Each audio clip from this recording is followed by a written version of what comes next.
Hi guys, I'm back again. I just uploaded a video on Oddities Collection 2, but while I was in the mood of making videos, I thought I would go ahead and make a third one, except this one is going to be a little bit different.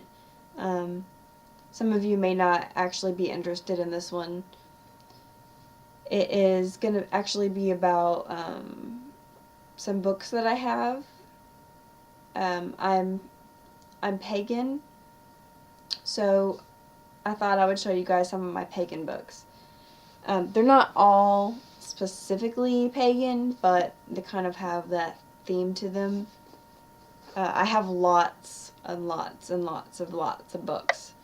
I've probably given away 300, 400, 500 books over the last couple years. I don't even know how many. So right now I have 3 bookshelves of books, and to me that's hardly anything. Like, I've gotten rid of most of them. But I'll start making a few videos showing you guys some of my books that I really liked. So the first one that I really liked is this one, 365 Goddesses by Patricia Telesco. 365 Goddesses. It says, a daily guide to the magic and inspiration of the goddess.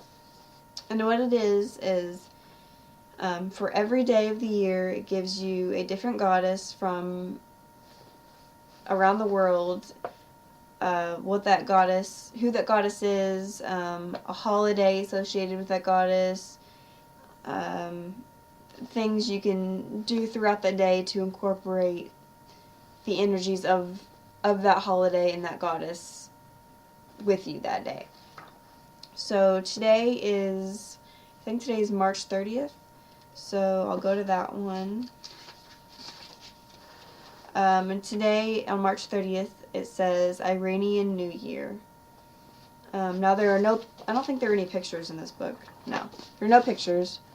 This is just what it looks like.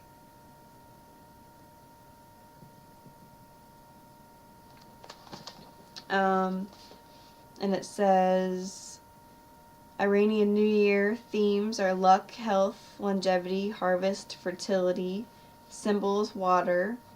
It's got a little paragraph about the goddess associated with this holiday. And then it's got quite a bit of things to do on today, such as wearing blue or purple. I'm wearing blue and my nails are purple. Tomorrow, March 31st, would be the Feast of the Moon from Rome.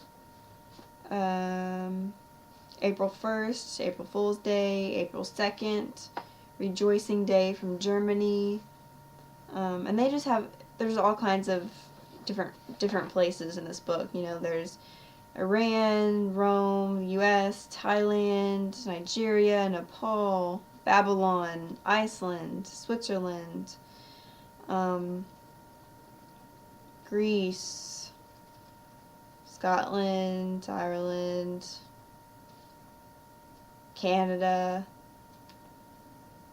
Mexico, Alaska, Guatemala. So yeah, it's a really good book. I've had this for a few years, and it was published. When was it published? Published in 1998. So this one,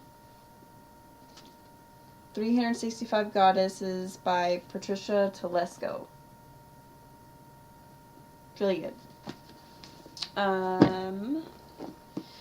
This is another one of my favorite books, Animal Speak by Ted Andrews.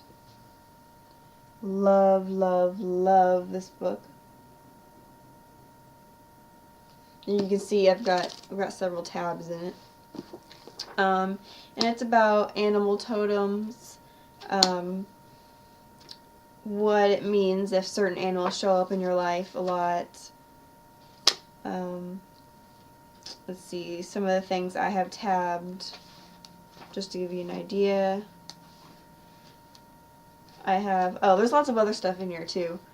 I have tabbed the symbolic qualities of trees, symbolic qualities of flowers,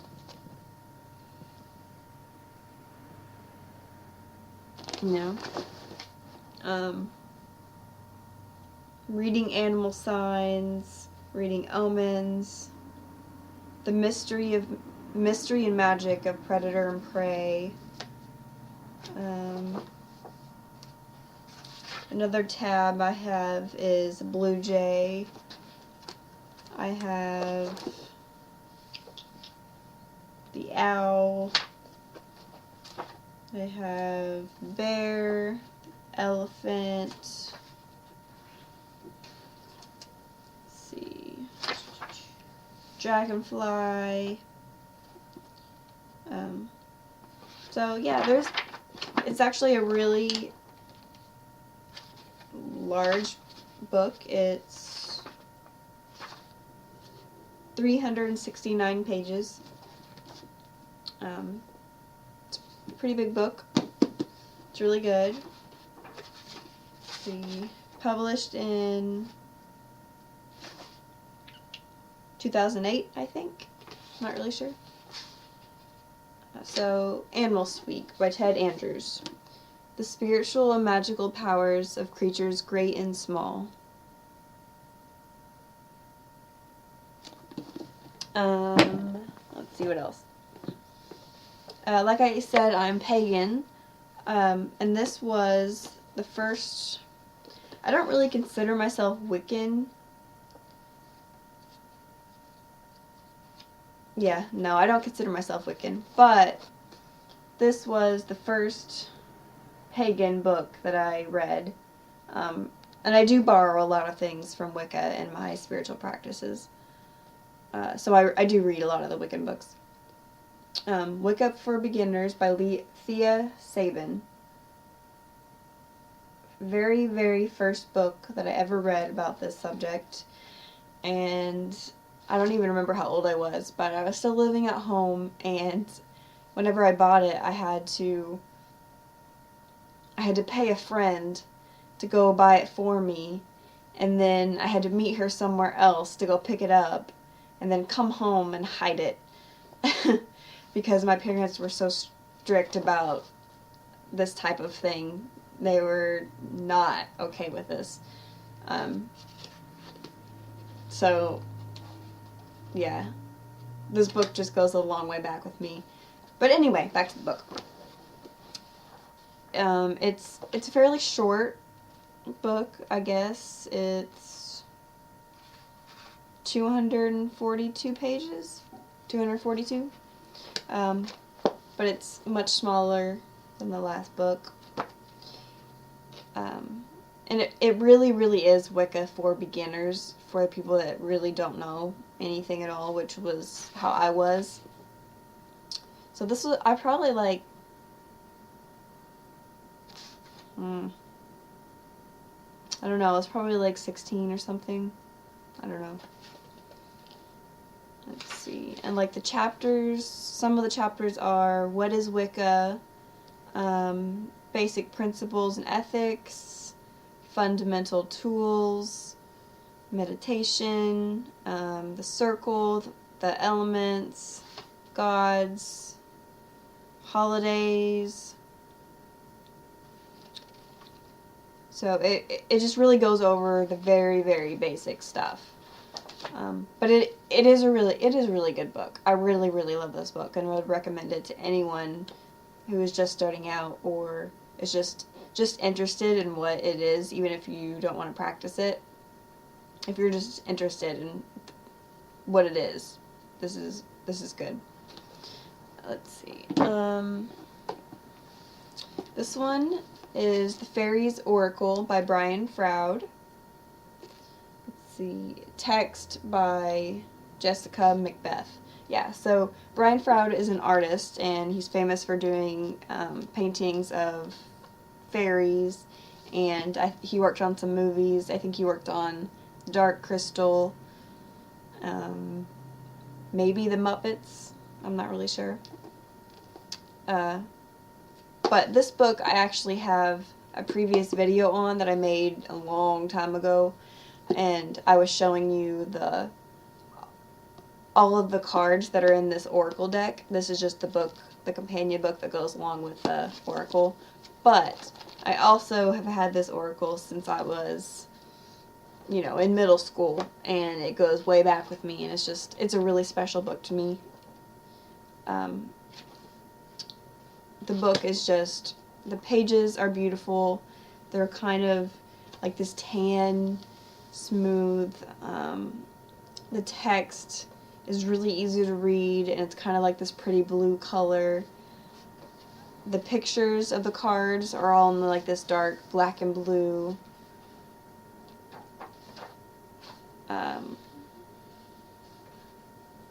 Yeah, I love this book.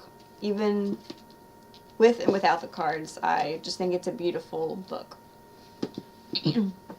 So, going with that, this is another one of Brian Froud's books. This is Good Fairies, Bad Fairies. So, this side is Good Fairies, you flip it over, and you got Bad Fairies. And this is just a big book of his paintings, drawings, sketches. Some of them are in his Oracle deck and some are not. He also talks about his interactions with fairies and, how he got started with them and how he draws them, which he's really, really a good artist. He really does beautiful stuff. I absolutely love him. Let's see. Let me find one that I really like. Here's a really pretty one. I think this is the Fairy Godmother. Yeah.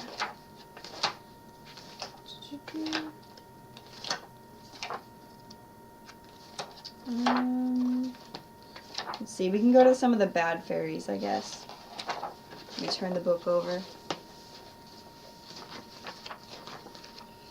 Let's see. Some of them are just really super cute.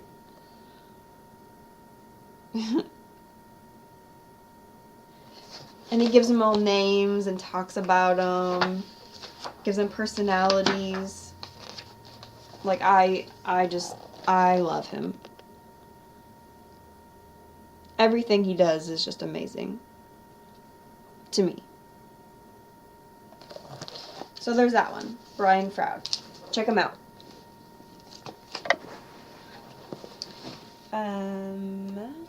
The last book I'm going to show you right now is called The Book of Stones, Who They Are and What They Teach. It looks like this. It was pretty expensive. On the back it says $29.95, and I think that's probably what I paid for it.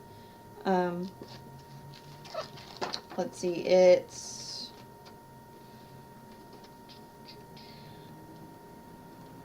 somewhere around 440 pages, but it's a really heavy, thick book, and it's got every magical gemstone you can possibly think of. And it's by two authors, Robert Simmons and Naisha Ashayan. I don't really know.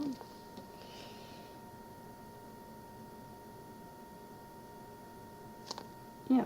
So, well, first you look up whatever stone you want to read about, and it gives you like a general description of it, like how it's formed and what it's made of, and very basic scientific stuff.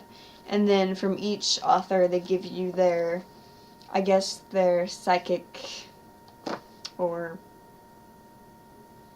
their feelings about what the stone means and conveys. Kind of like Judy Hall's crystal and Bibles. just like those, only I actually really I like this book a lot better than Judy Hall, just because I feel like it has more in it, and I feel like they go more in depth. So pretty much everything I learned about stones I learned from this book, and it's what really got me into them. Like I went on a trip with my mom several years ago, and we went into this kind of new agey store, and I saw this book. And before then, I hadn't really been into stones at all. And I saw this, and then for some reason, I just had to buy it, even though it was $30, which to me at that time was a lot of money to spend on a book, which it still is. So I bought it, and yeah, now I love crystals. So those are all the books for now. I don't have lots more, but I have some. And I'll probably show you those too eventually at some point. So, until then.